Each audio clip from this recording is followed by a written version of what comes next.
Boa noite, meus queridos. Quero hoje refletir com os irmãos na Epístola de Judas. Quero falar um pouco com vocês aqui sobre os fundamentos da graça que podemos aqui encontrar nessa epístola. Antes desse estudo, gostaria então de fazer uma oração. Iniciar esse estudo com uma oração. Pai eterno, que bom nós termos essa oportunidade de ouvir a tua palavra e agradecê-lo, meu Pai, por não ter nos deixado na ignorância, por nos ter revelado a sua vontade através das Escrituras.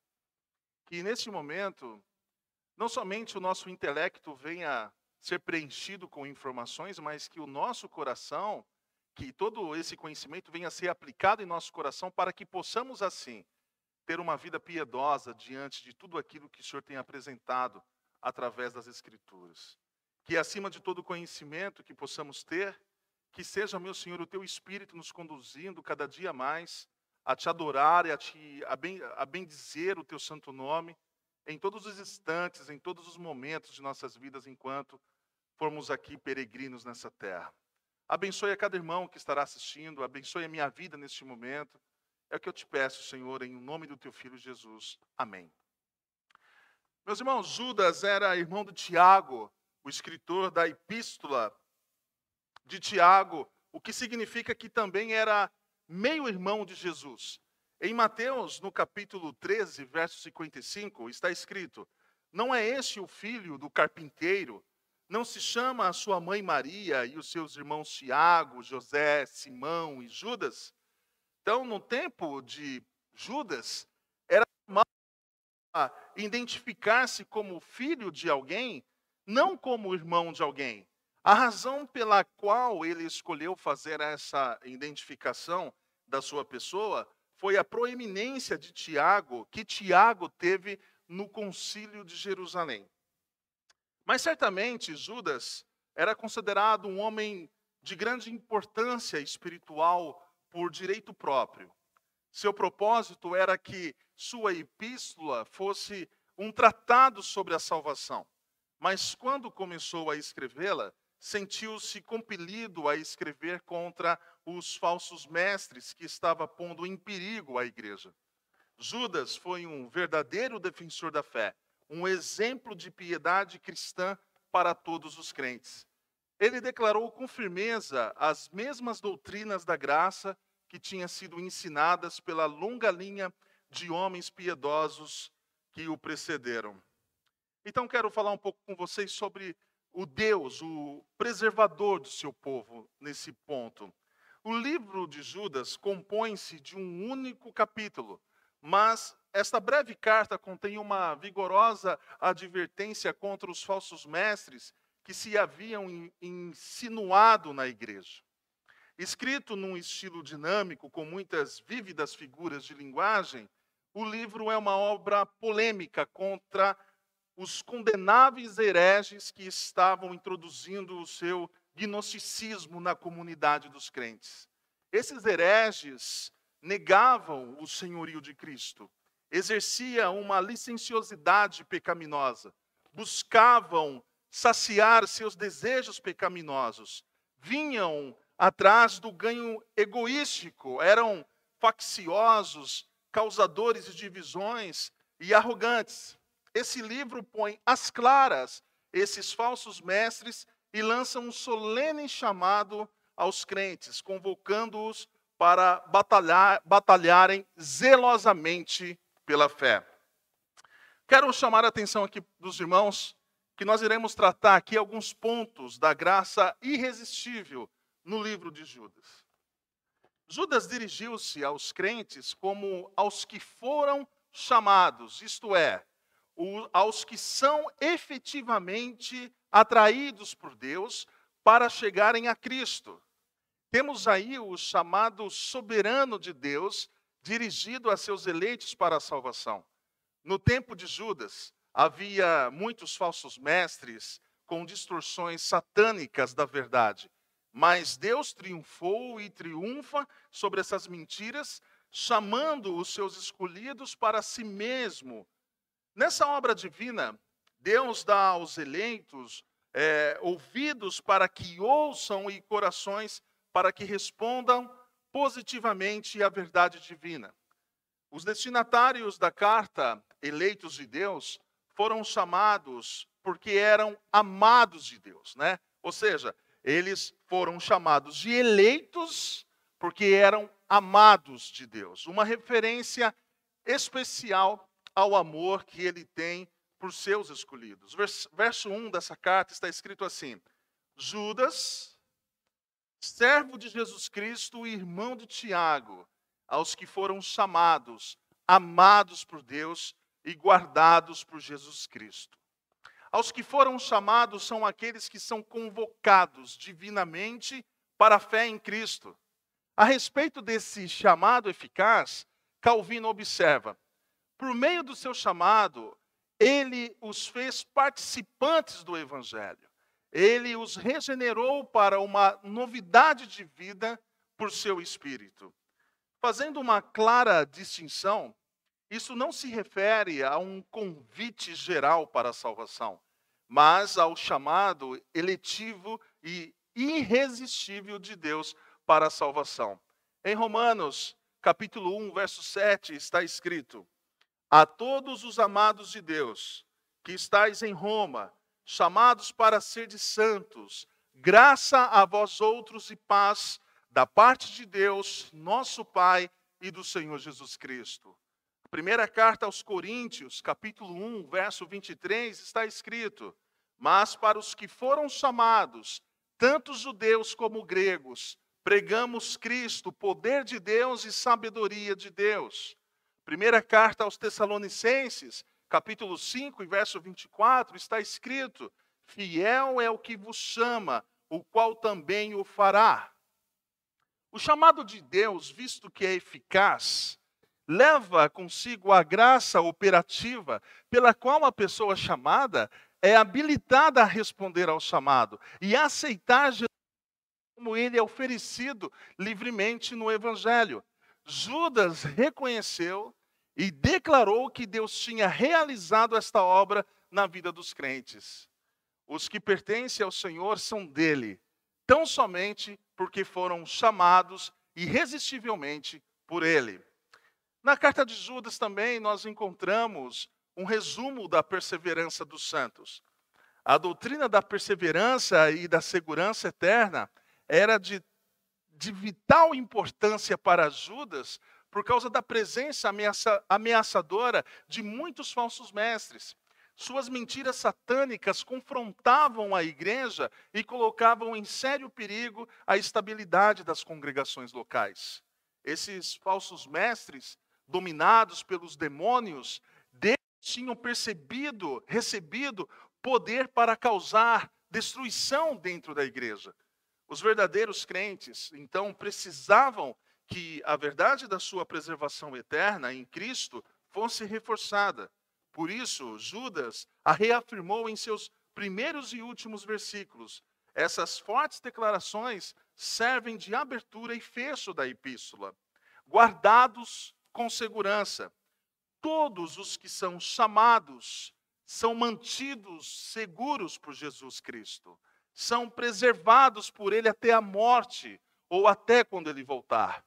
Versículo 1, vamos repeti-lo, está escrito: Judas, servo de Jesus Cristo, irmão de Tiago, aos que foram chamados, amado por Deus Pai e guardados por Jesus Cristo. Judas deixou claro que todos os cristãos são chamados para o conhecimento de Deus e são guardados por Jesus Cristo. Eles são preservados eternamente por ele. O verbo traduzido por guardados significa manter sob guarda. Calvino escreve: Deus os preserva pela mão de Cristo para que não percam a salvação. Descrevendo esta segurança eterna, Jesus Cristo prometeu guardar os crentes, mantendo-os seguros por toda a eternidade. Vamos ler aqui João capítulo 6, versos 35 ao 40. Verso 35. Declarou-lhe, pois, Jesus: Eu sou o pão da vida. O que vem a mim jamais terá fome, e o que crê em mim jamais terá sede. Porém, eu já vos disse que, embora me tenhais, não credes. Todo aquele que o Pai me dá, esse virá a mim, e o que vem a mim de modo nenhum lançarei fora, porque eu desci do céu, não para fazer a minha vontade, e sim a vontade daquele que me enviou. E a vontade de quem me enviou é esta, que nenhum eu perca de todos os que me deu. Pelo contrário, eu o ressuscitarei no último dia. De fato, a vontade de meu Pai é que todo homem que vir o Filho e nele crer, tenha a vida eterna. E eu ressuscitarei no último dia. Vamos ler também em Romanos, capítulo 8, e versos 35 a 39. Quem nos separará do amor de Cristo? Será tribulação, ou angústia, ou perseguição, ou fome, ou nudez, ou perigo, ou espada? Como está escrito, por amor de ti somos entregues à morte o dia todo. Fomos considerados como ovelhas para o matadouro. Em todas estas coisas, porém, somos mais que vencedores por meio daquele que nos amou. Porque eu estou bem certo de que nem a morte, nem a vida, nem os anjos, nem os principados, nem as coisas do presente, nem do porvir, nem os poderes, nem a altura, nem a profundidade, nem qualquer outra criatura poderá separar-nos do amor de Deus que está em Cristo Jesus, nosso Senhor. Amém. Garantia possibilitada pela morte do nosso Senhor Jesus Cristo. Mediante seu sacrifício, ele fez isso de uma vez por todas, e não precisa refazer o seu sacrifício.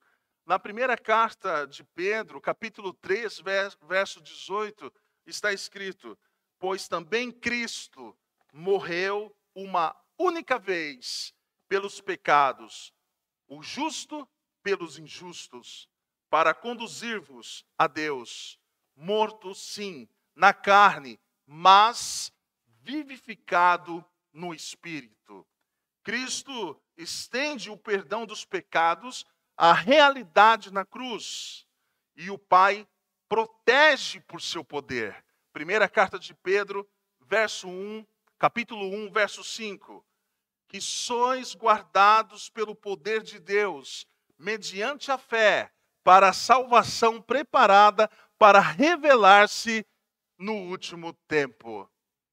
Não há nenhuma pessoa, nenhum poder no universo que seja maior do que Deus. Tampouco alguma força que possa romper o poder com que Ele segura amorosamente os seus. O resultado é que os crentes, você, pode descansar em Deus, sabendo que a sua guarda segura e eterna está em suas onipotentes mãos. Este é um importante fundamento com base no qual os crentes podem lutar destemidamente contra os falsos mestres. Os que acreditam que se pode perder a salvação devem ser coerentes e fazer tudo para não se envolverem em um erro mortal, para que não chegue a esse fim. Judas iniciou sua carta removendo esse temor desnecessário. Os crentes estão bem guardados. Neste mundo, a graça salvífica mantém seguro todos os eleitos, todos os crentes comparecerão sem mancha na presença do Senhor. No dia final, eles serão apresentados inculpáveis pelo poder de Deus. São os versos 24 e 25 dessa epístola. Aquele que é poderoso para impedi-los de cair e para apresentá-los diante da sua glória, sem mácula e com grande alegria, ao único Deus, nosso Salvador, sejam glória, majestade, poder e autoridade mediante Jesus Cristo, nosso Senhor, antes de todos os tempos e agora para todos sempre. Amém. O livro de Judas conclui com a doutrina da segurança eterna do crente. A presente doxologia oferece louvor ao Senhor e a Jesus Cristo, porque Ele é poderoso para impedir que os seus tropecem e caiam da sua graça. É certo e seguro que Cristo fará que todos os eleitos de Deus estejam de pé diante da glória do Senhor, inculpáveis, vestindo a sua justiça. Nenhum dos chamados deixará de chegar ao seu destino final. Uma permanência plenamente realizada diante da glória de Deus nas alturas. O poder salvífico de Cristo preserva todos os verdadeiros crentes dos sedutores atrativos da apostasia. Embora alguns que se declaram salvos são impedidos para fora pelos falsos mestres, os que são verdadeiramente salvos são mantidos em segurança pela graça de Cristo. Porque Ele é todo-poderoso e o seu glorioso nome está em jogo. Podemos confiar sem reservas na promessa de Deus e de preservar-nos sendo nós os seus santos e de um dia apresentar-nos diante do seu trono. Duvidar dessa promessa é duvidar do próprio Deus, mas acatá-la é encontrar incessante gozo e consolação sem fim. A graça salvífica leva todos os eleitos à glória de Deus. Agora, eu acabei de falar com os irmãos sobre a segurança da salvação. E eu quero aqui ainda nessa carta falar sobre a regeneração soberana. À luz do ensino das doutrinas da graça, nesses derradeiros livros do Novo Testamento, a verdade da regeneração deve ser avaliada em mais alto grau por todos os crentes. No novo nascimento, Deus infunde uma nova vida nas almas espiritualmente mortas. Deus ressuscita pecadores para uma novidade de vida. Deus recria pecadores, dando-lhes nova vida dele próprio. Expressando esta verdade com termos simples, a regeneração é obra de Deus em favor dos pecadores desvalidos e desamparados. O novo nascimento é o primeiro instantâneo. Quando Deus realiza a obra de regeneração, Ele infunde instantaneamente nova vida na alma espiritualmente morta. Esta ação poderosa nunca deve ser considerada como sendo um processo, mas sim uma obra divina que ocorre determinando o ponto do tempo. Segundo, é independente, a segunda característica. No novo nascimento, Deus age independentemente da vontade do homem. A graça de Deus é a única causa eficiente na efetivação da conversão. Ela não coopera com o homem na realização do ato do novo nascimento. Em vez disso, é o agente exclusivo da regeneração. Terceiro, o novo nascimento é irresistível. Assim como o homem não pode deter o vento quando este sopra, tampouco o homem pode deter o movimento do Espírito Santo. A regeneração é uma obra soberana de Deus no coração do homem e não pode ser impedida nem frustrada. Quarto, é individual. O novo nascimento ocorre por vez, é pessoal. Jesus chama as suas ovelhas pelo nome. E quinto, é inescrutável. Há mistério no novo nascimento. Ninguém pode prever onde e quando a mão visível de Deus vai se mover na próxima vez. Muitas vezes, Deus regenera os candidatos menos prováveis, pecadores que acharíamos que nunca seriam salvos. Sexto, o novo nascimento é irreversível. Quem nasce de novo nunca será desnascido. A nova vida infundida no pecador é vida eterna que não terá fim. A pergunta é, finalizando esse estudo, você nasceu de novo? Se não, humilhe-se diante do Senhor e rogue a Ele que opere sua graça em você. E não se surpreenda pelo fato de eu ter dito, é necessário que vocês nasçam de novo. Meus queridos irmãos, que a graça do Senhor, a paz do Senhor sejam sempre sobre as nossas vidas. Até o próximo estudo, se assim Deus quiser.